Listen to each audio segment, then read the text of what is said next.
Tu tapes ton mot de passe tranquillement chez toi et là il y a une IA qui t'écoute et qui devine ton mot de passe et c'est ce qui va se passer, c'est ce qui est en train de se passer, ça fait flipper hein. Une étude récente montre que l'IA peut déduire ton mot de passe rien qu'en écoutant le bruit de ton clavier. Il peut ainsi deviner aussi la rubrique que tu consultes sur les sites olé olé pour te LeBron James. Et oui, genre, t'es sur un appel Zoom, t'es sur Discord, t'es tranquille, hein. T'es en train de gérer un problème avec ton entreprise. Pourquoi Thierry met des mains au cul alors que les gens sont pas d'accord, sauf apparemment Martine, mais Pascal ici. Bah t'as depuis 20 ans.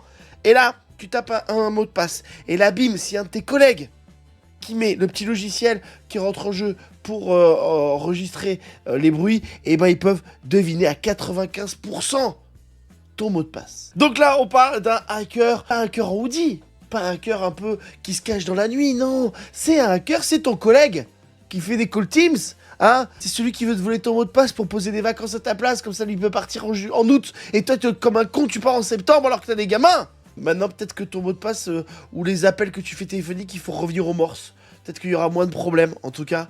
Maintenant, pour mettre ton mot de passe, il va falloir que tu sois sous une couette, avec des gants en soie dans les mains, pour que ça soit hyper discret, pour que personne ou sinon, tu communiques avec la personne par télépathie, quoi.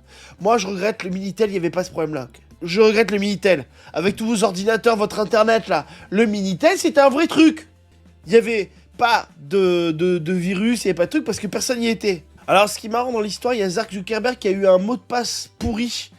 Le mot de passe, c'était da. Peut-être qu'il aimait bien la Russie, je ne sais pas. Top 3 des pires mots de passe qui existent au monde. 1, 2, 3, 4, 5, 6. Putain, j'ai envie de crever ceux qui font ça. Password. Et j'ai vu que ça, c'est vraiment, ça marche, c'est vraiment ça. Et Azerty, bien sûr. Moi, mon mot de passe, c'est j'ai un gros pénis. Parce que je me suis dit technique. C'est que j'ai qu'à mettre un mot de passe où je mens. Comme ça, le mec, il va pas se douter que, voilà. Tu vois, il va pas se dire, bah, il a pas de gros pénis, donc je sais pas, j'ai un gros pénis. Voilà. Bon.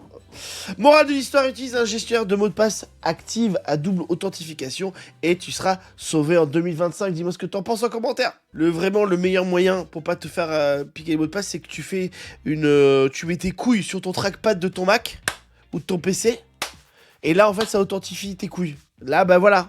Et ça te dit même si t'as un cancer. Donc, bah, moi, je trouve ça pas mal.